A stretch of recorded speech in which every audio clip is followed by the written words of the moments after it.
Okay, welcome back to the channel. Today I'm doing a review on this really lovely 2024 Yamaha Tracer 7 GT bike. Thanks very much to Jason for lending it to me, to his bike. So yeah, I'm just going to do a bit of a walk around, talk you through the bike a little bit. There's not actually much on YouTube around this bike, and I don't know why, because you know what, this is a really good proposition. I haven't ridden it yet, so that's to come shortly. But what we've got here is a mid-sized, under £10,000 sport tourer bike. I've ridden alongside Jason with this, and it goes well.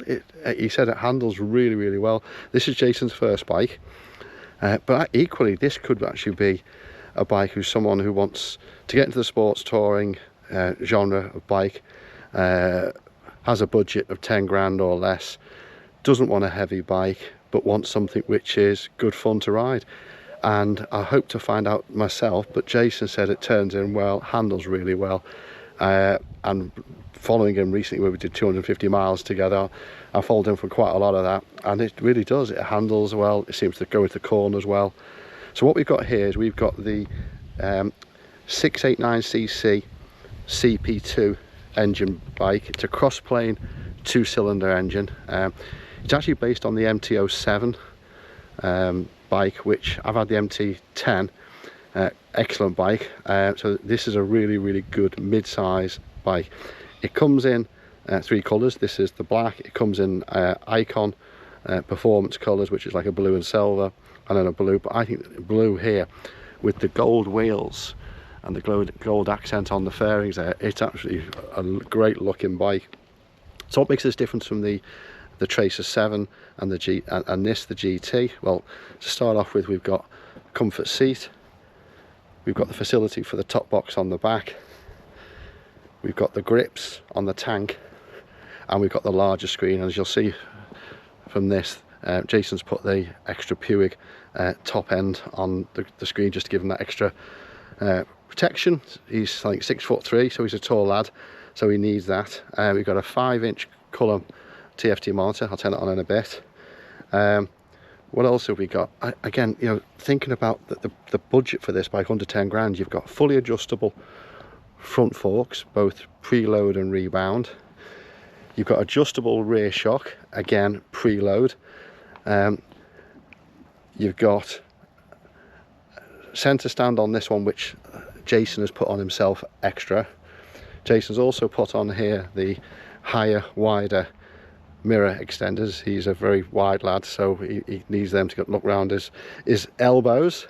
But other than that, that's the main difference. You've got a 17-litre tank, which apparently will get you over 200 miles on a tank. So for sports touring, perfect. Really is perfect. I think Jason was telling me he's getting over 60 miles to the gallon, which is pretty darn impressive. You've got great tyres on the back. You've got the Road 6s, which I think are one of the best tyres on the road at the moment. So they come as standard on the bike. The lights at the front are really cool. So you've got, let me just turn it on. We've got daytime running lights on the top, and then we've got the road lights, daylights, headlights underneath. The LEDs look really good. We've got an engine here which I mentioned is the cross-plane 2-cylinder 700 or 698cc engine, but that's throwing out 67 newtons of torque and 72 horsepower. So it's not the most powerful bike, but it packs a punch, and when it comes in at only 203 kilos wet, it's a really good proposition. The other thing I've noticed in doing a bit of research, the accessory pack is awesome on this. There's even a full Öhlins upgrade to the front forks. I think these front forks are, was it 41 millimeter struts? I'm not quite sure, 42 millimeter. But you can, there's different weight, 5.1, 5.5, 6, or something along those lines, of different spring ratings. Full Öhlins internal cartridges. You can replace the rear shock with an Öhlins unit as well. I think it's just under £1,000. So it comes pretty well equipped as it is, and with a whole bunch of options extra. So yeah, let's just come around this side so what we can see. As you can see the centre stand there. You can see where the panniers go on.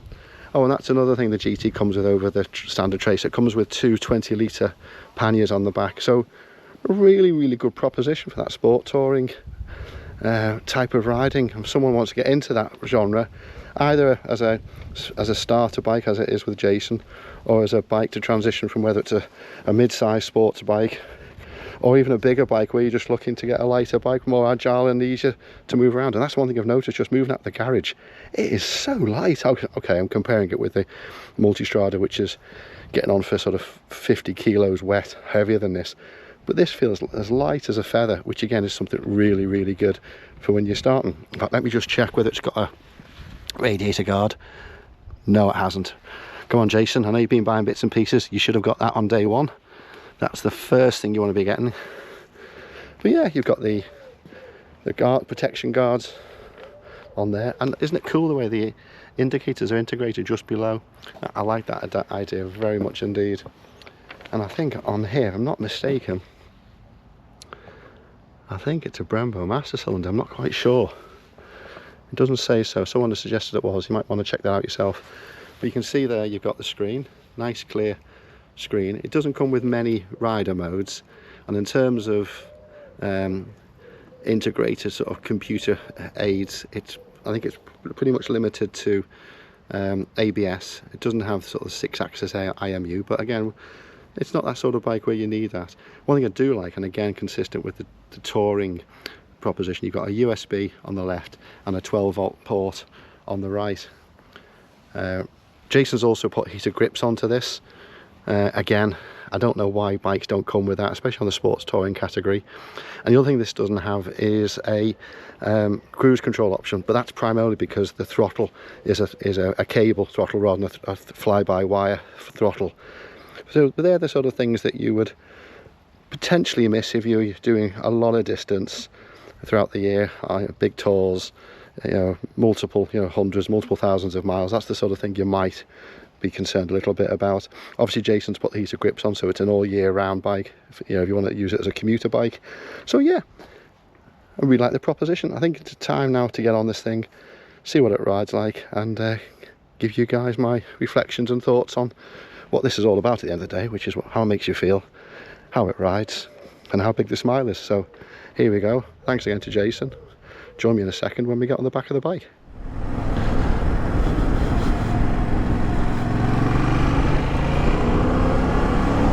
Indicators nice and naturally positioned with the left thumb, didn't even have to look for that. You stay there, sir. Thank you very much. Thank you. Quick shift is nice. Jason was worried that it needed a bit of force to put it into gear. I find it really good. It also mentioned a bit of play in the throttle. No, Jason, I think it's perfect. There's no, I know you had to adjust it a little, but no, that feels really positive. There's no,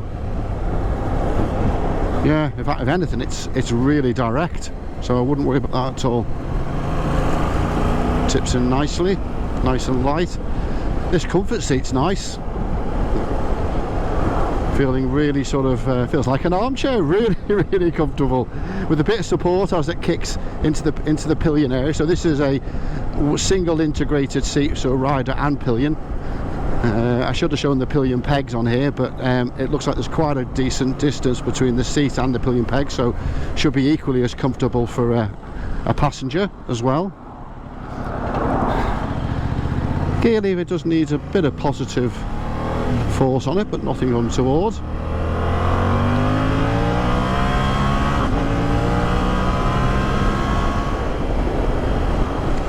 Feel as if I'm sat quite high up on the bike, on top of it rather than in it.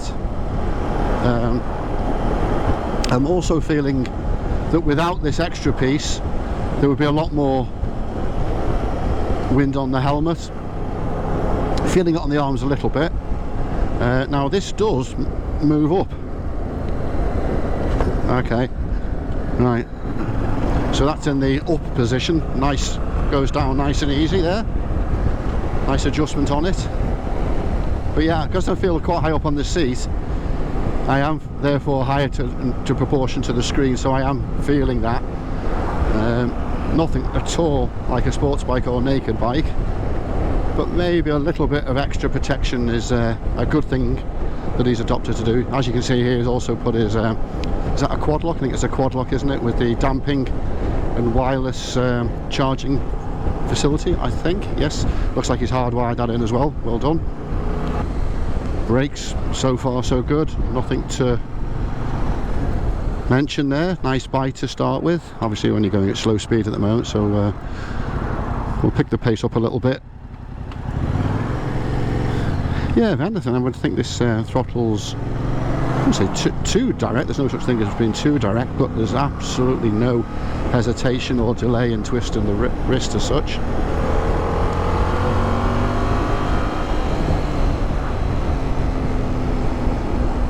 Okay, I'm not going to compare this with a 180 brake horsepower machine that I've got in the garage. This is what, 72, 73. But again, you know, power to weight, you know, it's only a light bike. You know, it's wet, it's only 203 kilograms. So just bimbling around as I am now, it's not lacking at all.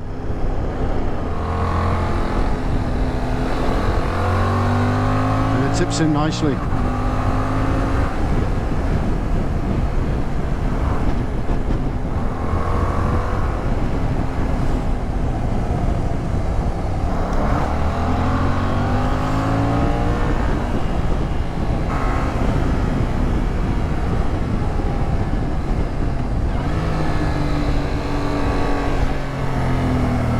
Slipper clutch kicking in there. Back end just went out a little bit on the downshift. Flows nicely. You know, keep it in a lower gear and the bike does come alive.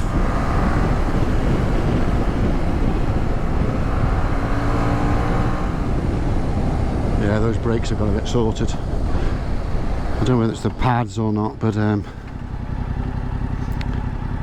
that's definitely not a Brembo master cylinder performing like that. So maybe try a couple of different pads, an EBC pad, a sintered pad or something. But you know, as soon as you start getting to the harder pads, you start putting more wear and tear on the discs. This is a 298mm disc, axial mounted, brakes, calipers.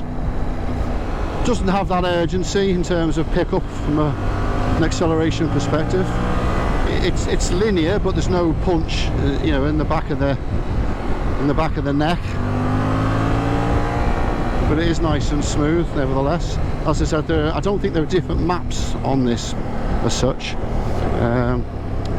I think there are two modes of screen: a sort of sport and a touring screen. It does tell you whether you're riding it in an economical fashion, but it all seems clear. It's quite low down on the bike with the sort of sat up position. Maybe somewhere slightly higher the display would be a little easier, but I suppose on the upside that gives room for a Garmin above if that's what you want to do. This display does integrate with the Yamaha My Ride app, so you can access all your messages, emails, phone calls, etc. Don't know if you can play music through it, assume you can. From a navigation perspective, I'll just put something on the screen there as to whether that supports that, but no, what we're doing, 56 now, 4th gear, feels nice. Road's going to bend to the left, T-junction on the right.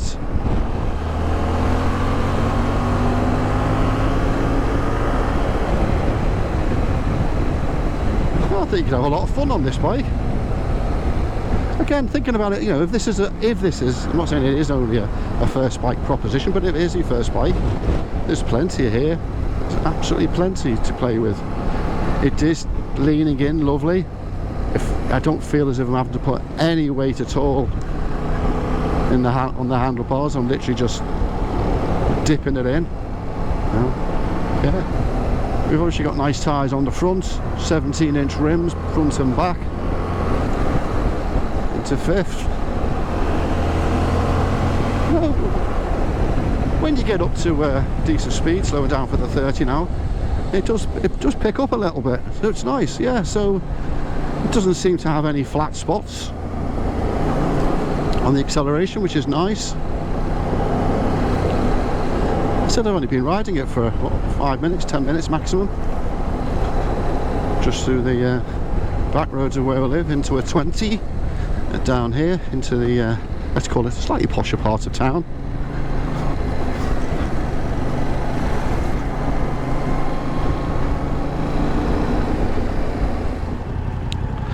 I haven't seen a steering damper. I don't think there's a steering damper on. Doesn't feel like it needs it yet. It's only it's going to need that. Just throw a left here. Yeah. Very direct steering. The turning circle, I'm assuming, is extremely tight and narrow, which is good. Again, all the sort of things for someone who wants a lighter bike or a first bike. You've got the ability to sort yourself to your own liking. You've got comfortable seating arrangements, nice linear power, so you're not going to scare yourself or frighten yourself. Good tyres, good economy. You've got accessories if you want to go away for the weekend or for a longer trip. I know Jason's already thinking about his next bike, as indeed we all do. Welcome to the club, Jason. He's actually just passed his test 6 weeks ago, and yeah, we did about 250 miles of the week up through North Yorkshire into the Lake District. He was really good actually, rather confident, in a good way, not a negative way. I'm just glad to go out and be able to play with a fellow new rider. Now I can give a few little tips and bits of advice here and there. Happy to do so. Obviously, last thing you want as a new rider is people telling you what to do, what not to do. It's all about just feeling comfortable with the bike, getting comfortable on the road, getting a degree of confidence, forgetting how to ride as a learner rider and learn how a real world rider needs to ride in terms of position on the road, making good progress through traffic, all that sort of good stuff. This bike's got a longer swing arm at the back than the Tracer, I believe, so it turns in nicely, but it also gives you a bit more stability, which again is a good positive development on the standard Tracer for that sort of sports touring style of riding. I think the only thing this bike is missing to me, which I think it's a shame, which is the cruise control, but I understand why, with having the cable throttle rather than the fly-by-wire arrangements. Let's just put this in the down position, see what it's like.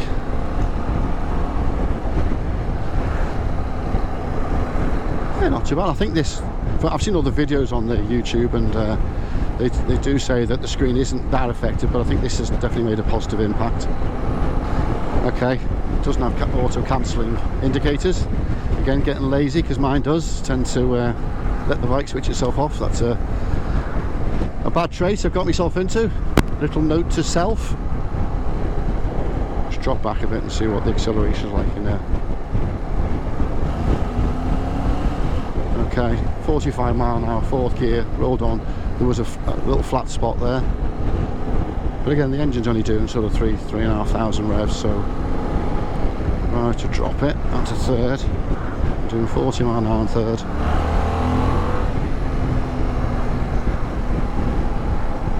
Yeah, it doesn't have that punch, but again, it's it's a mid-weight, mid-size bike.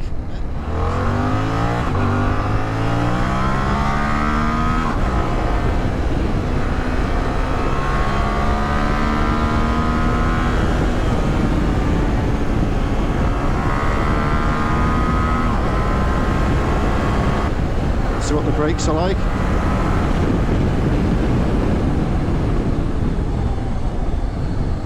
Okay. Yeah, brakes not great. Not great.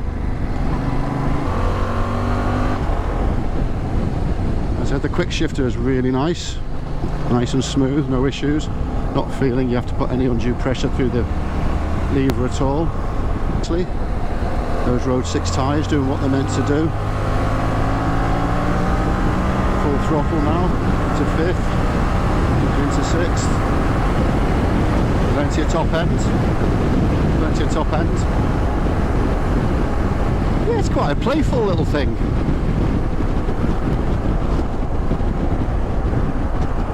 I think you've done well, Jason, with this as a first bike.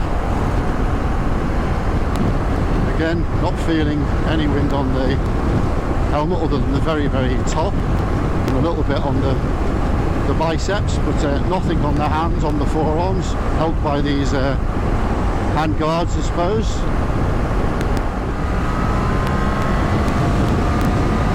Yeah, it's got plenty of go. It picks up when you get to the it sort of comes into its own around the sort of 50-60 mark, and it then pulls through nicely. But again, nothing, you know, scary, nothing that's going to get into trouble. Not much sound coming through the exhaust when you're riding it.